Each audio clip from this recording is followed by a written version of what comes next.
ကတိတစ်ခါမှာတော့ကိုကြီးဆိုင်မိုးရဲ့ကိုချိုးဦးရဲ့ဆိုပြီးတော့ကျမတို့အသေးသေးထွက်ရှိထားတဲ့မူးမှာသွားတော့မယ်ပေါ့နော်အဲ့ဒီမှာကိုချိုးဦးကကျမတို့ဘာပြောရမှန်းလဲနားထောင်လိုက်တော့ရှင် မူရီကိုနေထန်လို့ဆို ဟဲ့ဘလို့လဲဟဲ့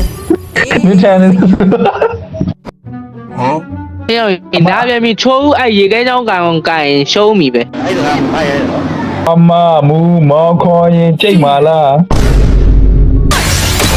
သေးမူရီသေး တေးစရာအကြောင်းမရှိလားမလေးကိုနေထိုင်နေတေးစရာအကြောင်းမရှိဘူးနော်ဒါလည်းပြီးစမ်း သူရှင်းဝါတေးရော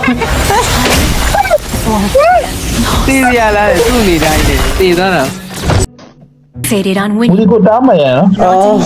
အေးပါ ငါတော့မှကြောင့်ငါရိုင်းလက်ပြေးတယ် ဘောကြောင့်ဆိုကျွန်တော်အားကြောင့်မို့ကျွန်တော်လည်းအခုသုံးမပါလေ